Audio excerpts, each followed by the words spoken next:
Welcome to one of the few nights I don't have to put on a fan in the studio because it's that cold outside. So currently, as I record this, it's Christmas Eve. Yeah, it might be recorded well ahead of time, but the idea is what is it, 45 degrees outside here in South Florida. And it's nice and cozy here in the man cave. But anyway, let me get to my story about dating relationships.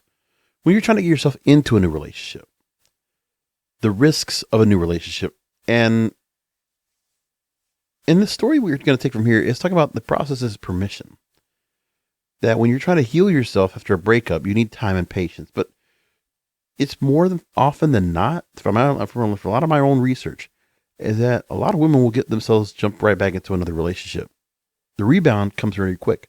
Or that they might get themselves into a relationship after something traumatic happens to them, whether it's a loss in the family or something happening to them. So, in the story, they talk about that embracing your emotions is crucial to the process and that readiness can be assessed throughout the process. So, the idea would be knowing if you're ready.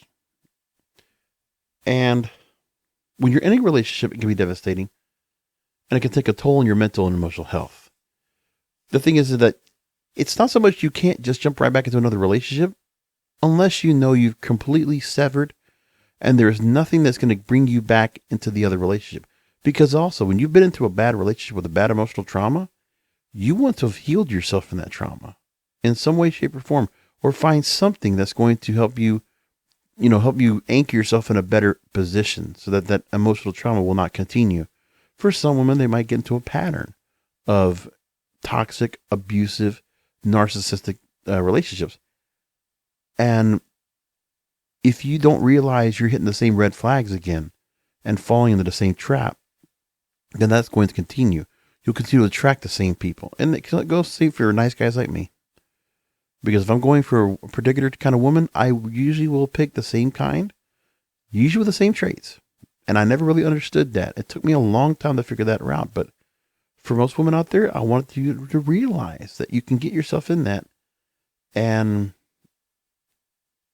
that when you're looking for someone and you're going to be back on the rebound, just because you need to fill that void, what's the chance you're going to fill the void with the same kind of person that was abusive to you before? The same kind of things will happen. You might get yourself caught into another honeymoon phase where another person gives you that same kind of feeling that the other person did. But then things will go downhill from there. That's the idea. So you think about, you go back into the dating scene, you fill up your social counter with all the things you felt you couldn't do before because you don't have to consult with anyone before making plans. You come as you go, as you please, and you find a sense of freedom that you've never experienced before. And then after a few weeks, you're telling yourself that you will never again tolerate getting less than what you want from a partner.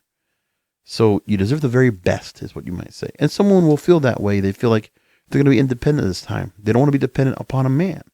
They'll say, well, I'm going to envision a future partner that's going to give me everything I want just day in and day out. And then you meet someone and you might go with instinct and might turn it up very high. I think I'm ready. Besides, they treat me like I want to be treated.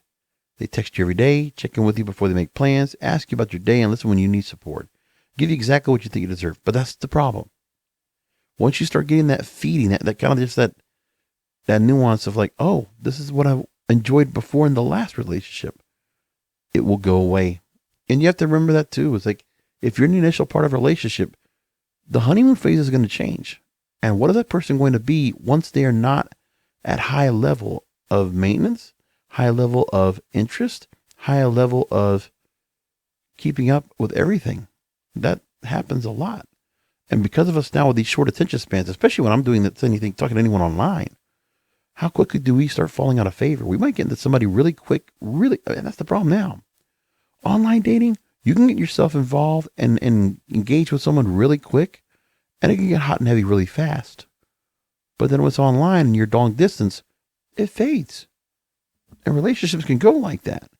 So it's a matter of realizing, are we going to find someone that will eventually be the right one for us?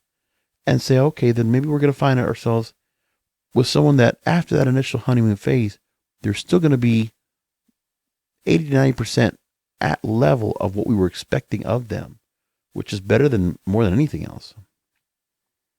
So that's the part. Then you talk about in the story about processing and identifying the things you want from a partner, asking yourself, do you give those things to yourself? If you notice that the things you want in a partner are not what you got for yourself, then that's the chance to work on yourself.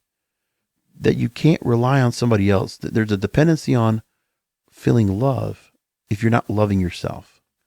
And there are women that feel that way because beauty standards are so high. They need validation. They need someone to be out there to make them feel appreciated. It's part of that. Plus, remember, we have people out there that are always worried about attachment because finding the next relationship, are they going to be willing to go and find themselves attached to somebody else? Or is there a fear of that? And the attachment theory is true. It is definitely there. There's a lot of confusion that's behind it.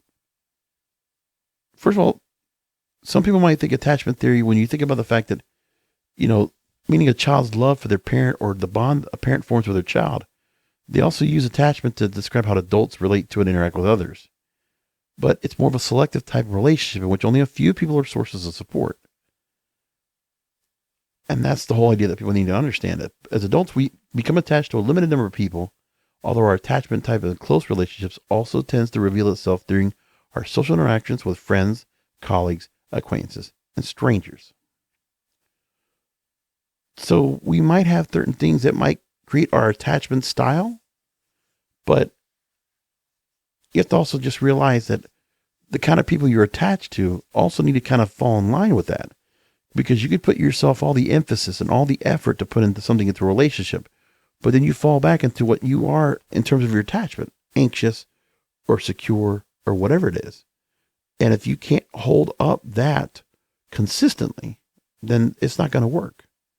So you have to realize there are phases in the relationship and how it works. And there are a lot of relationships you can try yourself to get yourself into that, maybe they're only good for a couple of dates or for a couple of months, and that's it. But you have to evaluate and then move forward. And if you're able to evaluate through various phases, and you get to the level, well, this person's somebody the rest of my life I want to be with, then that's when you make the decision and go forward. But nobody does that anymore. Everybody figures they don't want to do that. So some people will try to talk about, it's your childhood that might be the answer to that. Well, it probably is. But the one thing you got to keep in mind too is that when we're looking at our attachment style, find somebody that matches our attachment style to give us a better chance at having a longer relationship. That's what it looks like.